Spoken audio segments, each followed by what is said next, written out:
Good morning student. आज हम paper 5 का जो लास्ट वीडियो डिस्कस कर रहे थे, अवधान यानी ध्यान, अटेंशन क्या होता है, उसमें हमने जाना था कि अटेंशन क्या होता है, उसके क्या क्या पहलू होते हैं। अब उसी का नेक्स्ट है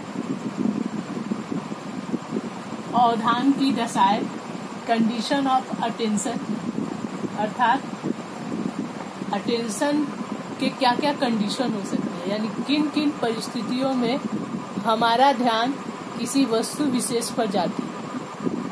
तो अवधान की जहाँ तक कंडीशन दशा की बात है, तो इसके दो प्रमुख दशाएं होते हैं, कारक होते हैं, जो ध्यान को केंद्रित करने में मदद करती है। पहला है बाह्य दशाएं और दूसरा है आंतरिक दशाएं। बाह्य दशाएं का अर्थ हुआ एक्सटर्नल कंडीशन और आंतरिक दशाएं का अर्थ हुआ इंटरनल कंडीशन। तो किसी भी वस्तु पर ध्यान केंद्रित करने के ये दोनों प्रमुख दशाएं हैं। या तो किसी बाहरी कारण के वजह से हमारा ध्यान किसी वस्तु विशेष पर जाती है, या किसी आंतरिक कारण के वजह से भी किसी वस्तु विशेष पर हमारा अटेंशन हो सकता है। तो अब हम समझेंगे सबसे पहले एक्सटर्नल कंडीशन अट्रैक्टिंग अटेंशन, यानी अवधान को केंद्रित करने वाली बाह्य दशाएं या अवस्थाएं। मतलब कि कौन कौन से ये बाहरी कारक होते हैं, फैक्टर होते हैं, कंडीशन होते हैं, जो हमारा किसी वस्तु विशेष पर अटेंशन करने में क्या करता है, कारण बनता है या मदद करती है। तो यहाँ आज हम उसके बाहरी दशाओं के बारे में डिस्कस करेंगे कि कौन कौन से एक्सटर्नल फैक्टर्स है, कंडीशन है, जो हमारे अटेंशन को कंसंट्रेट करने में, अट्रैक्ट करने में भूमिका निभाती है। तो सबसे पहले है गति, मूवमेंट। यदि कोई वस्तु, आसपास की वस्तु स्थिर हो और उसी में एक वस्तु दौड़ रही हो अचानक से, तो अनायास ही इस पे क्या होगा, ध्यान आ जाएगा। अर्थात अभी क्लासरूम में सभी बच्चे बैठे हुए, अचानक से एक बच्चा उठकर नाचने लगे, गाने लगे, उठकर भागने लगे, कुछ भी करने लगे, तो उसके शरीर में यह गति क्या हो जाएगा, सबका उस स्टूडेंट के प्रति क्या हो जाएगा, अटेंशन का कारण हो जाएगा।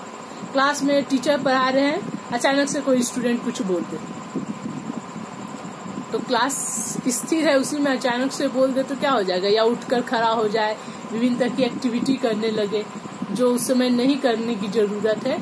तो इससे क्या हो जाता है, अनायास ही किसी पर ध्यान चला जाता है। दूसरा है अवधि, ड्यूरेशन।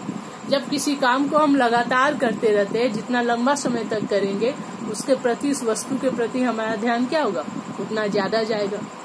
तो ड्यूरेशन बढ़ेगा तो अटेंशन भी वस्तु पर बढ़ेगी। इसलिए टीचर क्या करते हैं, क्लास में पढ़ाते हैं तो उसके जो प्रमुख टॉपिक है उसको ब्लैक बोर्ड पर लिख देते हैं, ताकि उन टॉपिक पर बच्चों की ध्यान बार बार जाए और उस टॉपिक को समझने में उनको क्या हो, आसानी हो।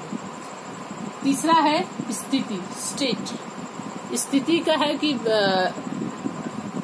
जब वस्तु होती है ढेर सारी, उसमें सब एक जैसा हो, अचानक किसी की स्थिति क्या हो जाए, बदल जाए।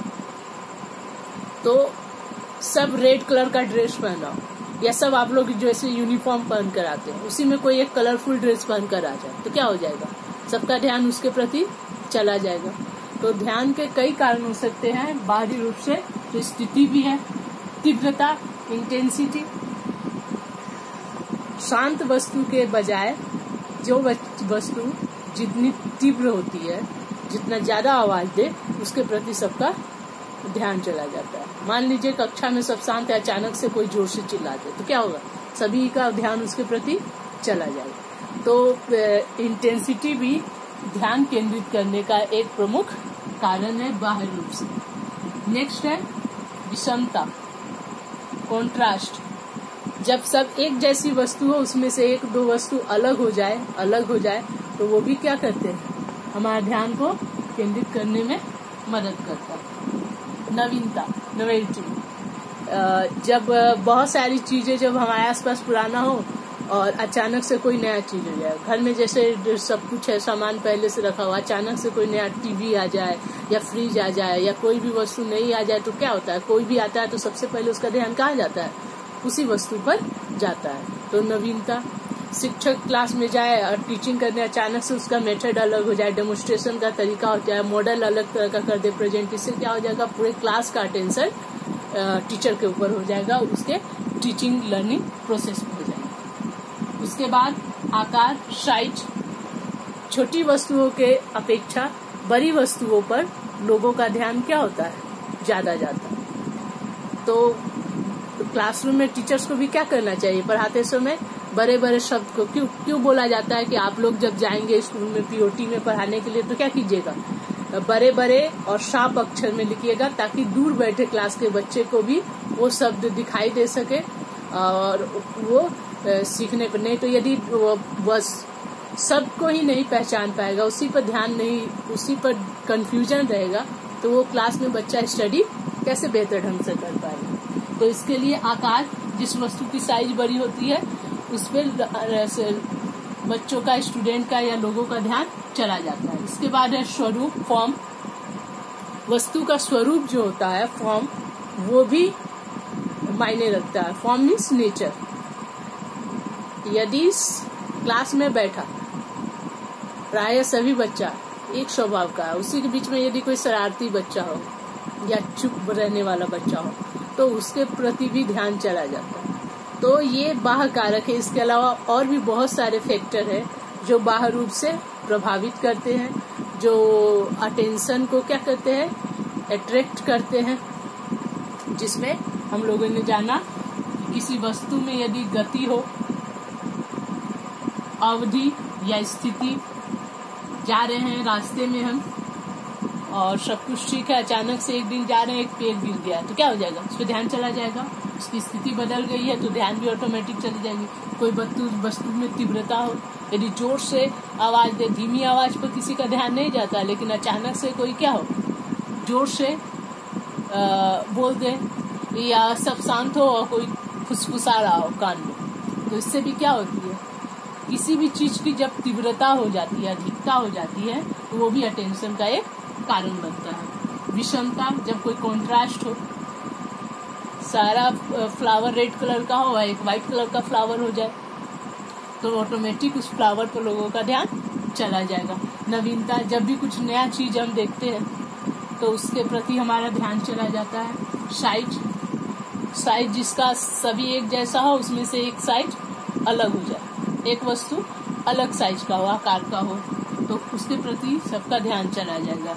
या स्वरूप, फॉर्म में भी हो गया वही बात। तो इस तरह अवधान के बहुत सारे बाह्य कारक है जो अवधान को क्या करता है, प्रभावित करता है या अवधान को स्थापित करने में ये सारे दशा, जो बाह्य दशा है, जो किसी वस्तु विशेष पर अटेंशन करने में क्या करते हैं, मदद करते हैं। तो अवधान के ये क्या है, बाह्य दशा है। नेक्स्ट वीडियो में उन आंतरिक दशाओं का, इंटरनल फैक्टर को डिस्कस करेंगे जो अटेंशन में क्या करते हैं, हमारी मदद करते हैं। चलिए आज के लिए इतना ही। Thank you.